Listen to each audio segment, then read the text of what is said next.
शांति। आज 4 मार्च 2026 की बाबा की साकार वाणी है। बाबा कहते हैं, मीठे बच्चे, तुम्हारा धंधा है मनुष्यों को सुजाग करना, रास्ता बताना। जितना तुम देही अभिमानी बनकर बाप का परिचय सुनाएंगे, उतना कल्याण होगा। आज का प्रश्न है, गरीब बच्चे अपनी किस विशेषता के आधार पर साहूकारों से भी आगे जाते हैं? उत्तर में बाबा कहते हैं, गरीबों में दान पुण्य की बहुत श्रद्धा होती है। गरीब भक्ति भी लगन से करते हैं। साक्षात्कार भी गरीबों को होता है। साहूकारों को तो अपने धन का नशा रहता। पाप जास्ती होते, इसलिए गरीब बच्चे उनसे आगे चले जाते हैं। जो साहूकार होते हैं, जो धनी होते हैं, बाबा कहते हैं उन्हें धन का ही बहुत नशा होता है, तो वो लोग उसी में लगे रहते हैं। और बाबा कहते हैं पाप भी उन्हों से जास्ती होता है, ज़्यादा होता है। इसलिए गरीब बच्चे बाबा के बताए श्रीमत पर, सतमार्ग पर चलते हुए उनसे आगे निकल जाते हैं पुरुषार्थ में भी। आज का गीत है, ओम नमो शिवाय। ओम शांति। तुम मात पिता हम बालक तेरे, यह तो जरूर परम पिता परमात्मा की महिमा गाई हुई है। यह तो क्लियर महिमा है, क्योंकि वह रचयिता है। लौकिक माँ बाप भी बच्चे के रचयिता हैं। जो लौकिक भी होते हैं, बाबा कहते हैं पारलौकिक बाप को भी रचता कहा जाता है। बंधु सहायक बहुत महिमा गाते हैं। लौकिक बाप की इतनी महिमा नहीं है। परम पिता परमात्मा की महिमा ही अलग है। बच्चे भी महिमा करते हैं। ज्ञान का सागर है, नॉलेजफुल है। उनमें सारा ज्ञान है। नॉलेज कोई शरीर निर्वाह की पढ़ाई का नहीं है। उनको ज्ञान का सागर, नॉलेजफुल कहा जाता है। तो जरूर उनके पास ज्ञान है, परंतु कौन सा ज्ञान? यह सृष्टि चक्र कैसे फिरता है, उसका ज्ञान है। तो वही ज्ञान सागर पतित पावन है। श्री कृष्ण को कभी पतित पावन व ज्ञान का सागर नहीं कहते। उनकी महिमा बिल्कुल न्यारी है। दोनों है भारत के निवासी। शिव बाबा की भी भारत में महिमा है। शिव जयंती भी यहाँ मनाते हैं। श्री कृष्ण की जयंती भी मनाते हैं। गीता की जयंती भी मनाते हैं। 3 जयंती मुख्य है। अब प्रश्न उठता है कि पहली जयंती किसकी हुई होगी, शिव की या श्री कृष्ण की? मनुष्य तो बिल्कुल ही बाप को भूले हुए हैं। श्री कृष्ण की जयंती बड़े धूमधाम से प्यार से मनाते हैं। शिव जयंती का इतना किसको पता नहीं है, ना गायन है। शिव ने क्या आकर किया, उनकी बायोग्राफी का किसको पता नहीं है। श्री कृष्ण की तो बहुत बातें लिखती हैं। गोपियों को भगाया, यह किया। श्री कृष्ण के चरित्रों की खास एक मैगजीन निकलती है। शिव के चरित्र आदि कुछ है नहीं। श्री कृष्ण की जयंती कब हुई, फिर गीता की जयंती कब हुई? श्री कृष्ण जब बड़ा हो तब तो ज्ञान सुनावे। श्री कृष्ण के बचपन को तो दिखाते हैं, टोकरी में डालकर पार ले गए। बड़ेपन में दिखाते हैं, रथ पर खड़ा है, चक्र चलाते हैं।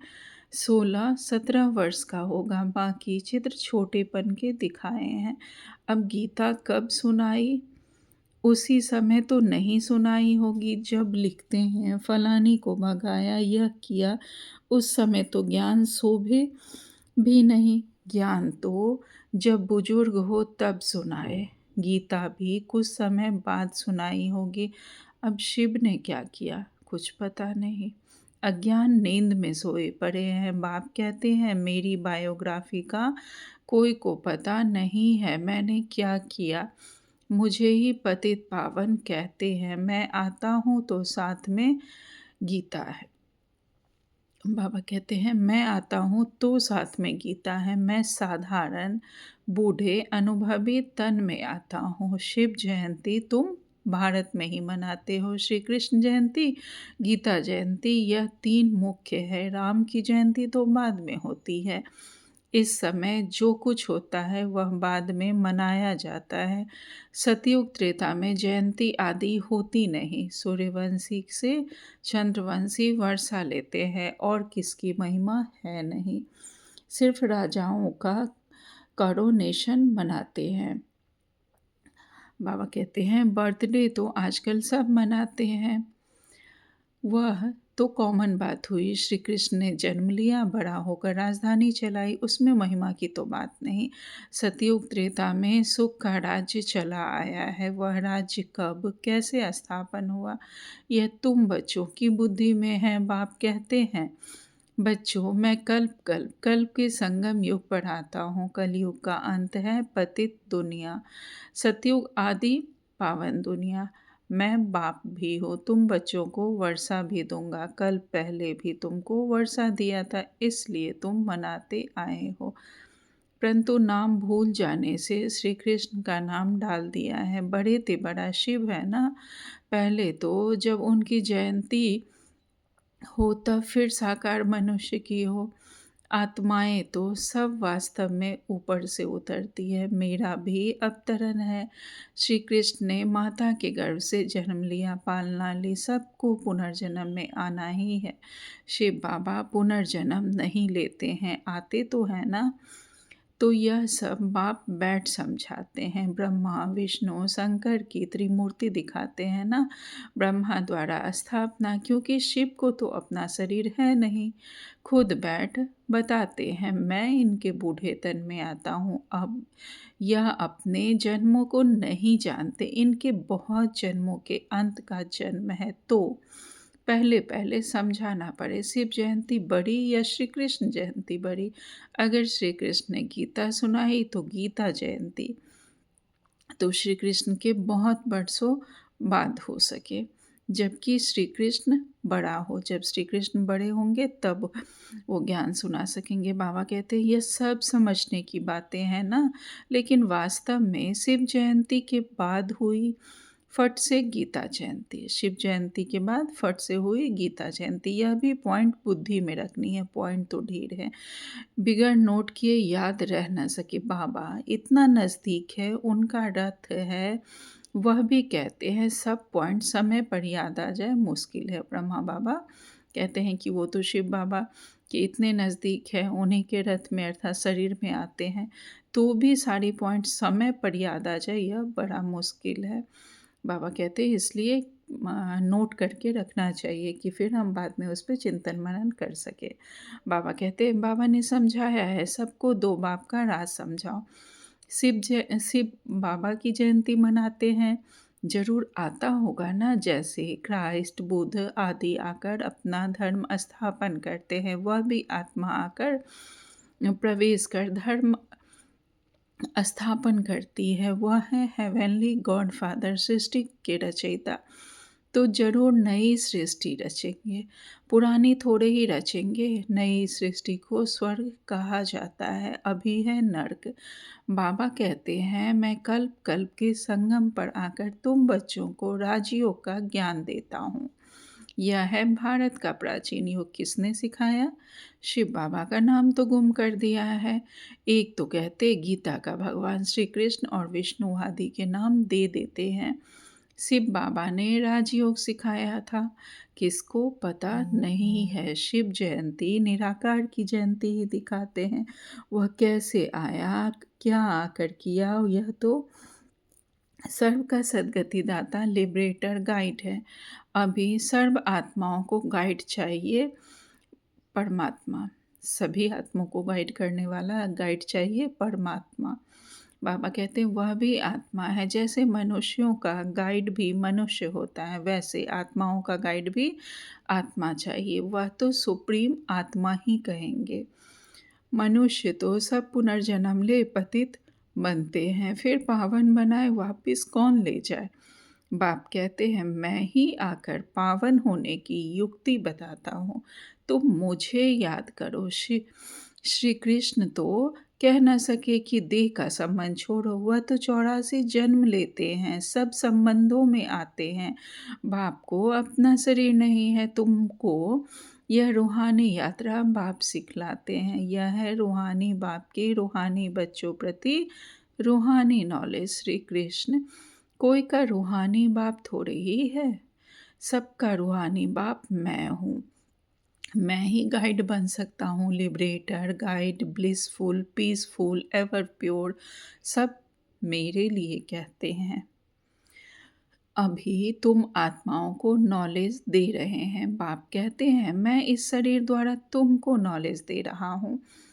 तुम भी शरीर द्वारा नॉलेज ले रहे हो। शिव बाबा ब्रह्मा तन द्वारा हमें ज्ञान दे रहे हैं और हम अपने इस शरीर द्वारा हम आत्माएं अपने परमपिता परमात्मा से ज्ञान ले रहे हैं। बाबा कहते हैं वह है गॉड फादर। उनका रूप भी बताया है, जैसे आत्मा बिंदी है वैसे परमात्मा भी बिंदी है। यह कुदरत है ना, वास्तव में बड़ी कुदरत तो यह है। इतने छोटे स्टार में 84 जन्मों का पार्ट है। यह है कुदरत। बाप का भी ड्रामा में पार्ट है। भक्ति मार्ग में भी तुम्हारी सर्विस करते हैं। तुम्हारी आत्मा में 84 जन्मों का पार्ट अविनाशी है। इसको कहा जाता है कुदरत। इसका वर्णन कैसे करें? इतनी छोटी सी आत्मा है। यह बातें सुनकर वंडर खाते हैं। आत्मा है भी स्टार मुआफिक 84 जन्म एक्यूरेट भोगती है। सुख भी वह एक्यूरेट भोगेगी। यह है कुदरत। बाप भी है आत्मा, परम आत्मा। उसमें सारी नॉलेज भरी हुई है जो बच्चों को समझाते हैं। यह है नई बातें। नए मनुष्य सुनकर कहेंगे इनका ज्ञान तो कोई साथ शादी में नहीं है। फिर भी जिन्होंने कल पहले सुना है, वर्षा लिया है, वही वृद्धि को पाते रहते हैं। टाइम लगता है, प्रजा ढेर बनती है, वह तो सहज है। राजा बनने में मेहनत है। मनुष्य जो बहुत दान करते हैं तो रजाए घर में जन्म लेते हैं। गरीब भी अपनी हिम्मत अनुसार जो कुछ दान करते होंगे तो वह भी राजा बनते हैं। जो पूरे भगत होते हैं वह दान पुण्य भी करते हैं। साहूकारों से पाप जास्ती होते होंगे। गरीबों में श्रद्धा बहुत रहती है। वह बहुत प्यार से थोड़ा भी दान करते हैं तो बहुत मिलता है। गरीब भक्ति भी बहुत करते हैं। दर्शन दो नहीं तो हम गला काट देते हैं। बाबा कहते हैं गरीब लोग भक्ति भी बहुत करते हैं। दर्शन दो नहीं तो मतलब भक्ति जो बहुत लोग जिन्होंने स्वयं की बलि दे दी, बाबा कहते हैं कि वो ऐसे देवी देवताओं के सामने जिद पे अड़ जाते हैं कि दर्शन दो नहीं तो हम गला काट देंगे, अर्थात स्वयं की बलि दे देते हैं। बाबा कहते हैं शाहूकार ऐसे नहीं करेंगे। साक्षात्कार भी इसलिए गरीबों को ही होता है। वही दान पुण्य करते हैं। राजाएं भी वह बनते हैं। आगे चल सतयुग में राजाएं भी वही बनते हैं। बाबा कहते हैं पैसे वालों को तो अहंकार रहता है। यहाँ भी गरीबों को एक ही जन्म का सुख मिलता है। गरीब जास्ती हैं, साहूकार पिछाड़ी में आएंगे। तो भारत जो इतना ऊंच था सो फिर इतना गरीब कैसे हुआ? तुम समझते हो अर्थक्वेक आदि में सब महल आदि चले जाएंगे तो गरीब हो जाएगा। रावण राज्य होने से हाहाकार हो जाता है तो फिर ऐसी चीज़ें रह न सके। हर चीज़ की ही तो आयु होती है ना। वहाँ जैसे मनुष्यों की आयु बड़ी होती है वैसे मकान की भी आयु बड़ी होती है। सोने के मार्बल के बड़े बड़े मकान बनते जाएंगे। सोने के तो और ही मजबूत होंगे। नाटक में भी दिखाते हैं ना, लड़ाई होती है, मकान टूट फूट जाते हैं फिर बन जाते हैं। उन्हों की बनावट ऐसी होती है। यह जो स्वर्ग के महल आदि बनाएंगे ऐसे तो नहीं दिखाएंगे। मिस्त्री लोग कैसे मकान बनाते हैं, हाँ समझते हैं वही मकान होंगे। आगे चल तुमको साक्षात्कार होगा ऐसा विवेक कहता है। इन बातों से बच्चों का ताल्लुक नहीं है। बच्चों को तो पढ़ाई पढ़नी है, क्या हमें मिलेगा भविष्य में इसका हमें इस पे बहुत ज़्यादा नहीं फंसना है। बस हमें पढ़ाई पे अपने पुरुषार्थ का ध्यान रखना है। बाबा कहते हैं स्वर्ग का मालिक बनना है। स्वर्ग और नर्क अनेक बार पास हुआ है, अभी दोनों पास हुए हैं। अभी है संगम। सतयुग में यह नॉलेज नहीं होगी। इस समय तुम बच्चों को पूरी नॉलेज है। लक्ष्मी नारायण को यह राज्य किसने दिया था अभी तुम बच्चों को मालूम है। इन्होंने यह वर्षा किससे पाया? यहाँ पढ़ाई पढ़कर स्वर्ग के मालिक बनते हैं, फिर वहाँ जाकर महल आदि बनाते हैं। सर्जन भी बड़े बड़े हॉस्पिटल बनाते हैं ना। बाप तुम बच्चों को दिन प्रतिदिन अच्छी अच्छी पॉइंट सुना रहे हैं। तुम्हारा धंधा ही है मनुष्यों को सुजाग करना, रास्ता बताना, जैसे बाप कितना प्यार से बैठ समझाते हैं। देह अभिमान की दरकार नहीं, बाप को कभी देह अभिमान नहीं हो सकता। तुमको मेहनत सारी देही अभिमानी होने में लगती है, स्वयं को आत्मा समझने में लगती है।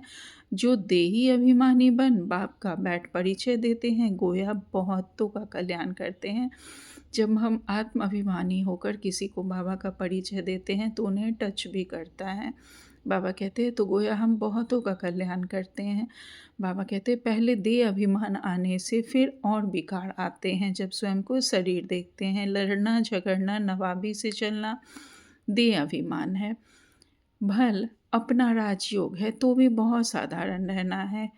थोड़ी चीज़ में अहंकार आ जाता है। घड़ी फैशनेबल देखी तो दिल होगी यह पहने, ख्याल चलता रहेगा। इसको भी देह अभिमान कहा जाता है। अच्छी ऊंची चीज़ होगी तो संभालना पड़ेगा, गुम होगी तो ख्याल होगा। अंत समय कुछ भी याद आया तो पद भ्रष्ट हो जाएगा।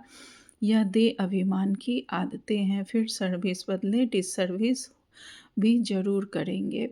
रावण ने तुमको देह अभिमानी बनाया है। स्वयं को शरीर देखना जब से द्वापर से ही हमने सीखा है। बाबा कहते हैं देखते हो बाबा कितना साधारण चलते हैं।